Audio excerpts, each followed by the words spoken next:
Ayan mga idol, so welcome back dito no sa ating YouTube channel at dito sa ating Facebook page no. Bigyan lang natin ng sagot no yung comment dito ng ka-59 natin. So napanood daw po nila yung video na in-upload natin kahapon no regarding dun sa ibang bansa. So yun mga idol, ang tanong dito ng ka-59 natin no, paano daw po pag dumating na doon sila sa ibang bansa, pwede daw po ba sila gumala doon yan or lumabas? Ayan, siguro mamasyal to mga idol no, ay ibig niya sabihin.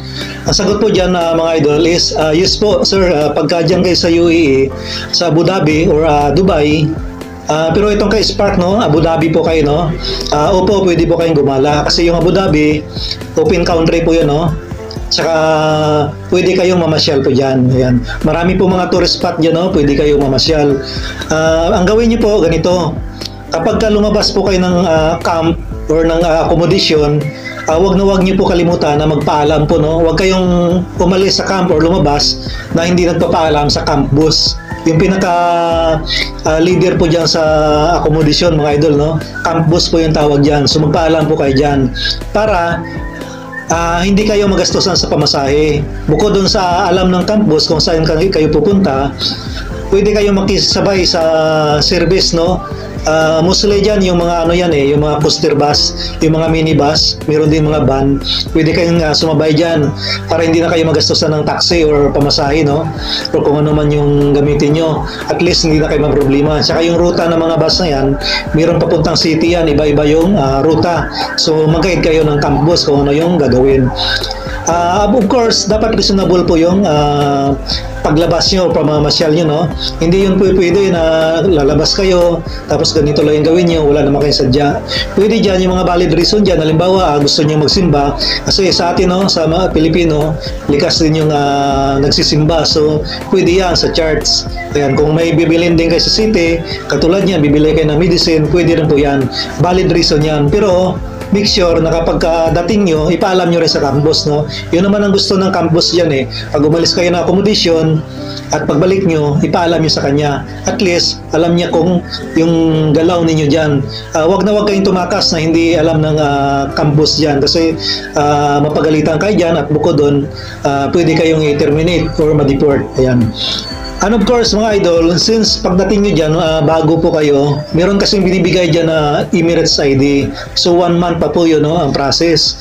Ang Emirates ID, pag dito sa atin, yan po yung national ID no, pero dyan Emirates ID, pangkalahatan po yan na ID. Yun ang ginagamit po dyan no, sa UAE, yung Emirates ID. Since wala pa kayo nun, wag na wag nyo po kalimutan no, na mag-photocopy po ng copy ng working visa. Ayan. So ito po nyo po no, ilagay nyo sa wallet or sa bulsa nyo or sa bag nyo yung copy po ng working visa. Kasi once po na hinanapan kayo dyan, nagkabirya, hinanapan kayo ng Abu Dhabi Police, meron kayong ipipresent. So pwede nyo i-reason na wala pa kayong kasi bago lang kayo, wala pa kayong Emirates ID kasi mostly yun po ang hinahanap no. Yun naman po kapag meron lang aberya or meron kayong issue dyan. Pero kung wala naman, open po yung city no, napakaganda po yan, parang BGC yan or Makati. Maganda po dyan no, open country po yan, open po yung city. Of course may mga restriction pa rin dyan sa mga policy nila no, pero alam nyo naman yung bawal at hindi bawal. So napakaganda niya no, ang daming tourist spot dyan.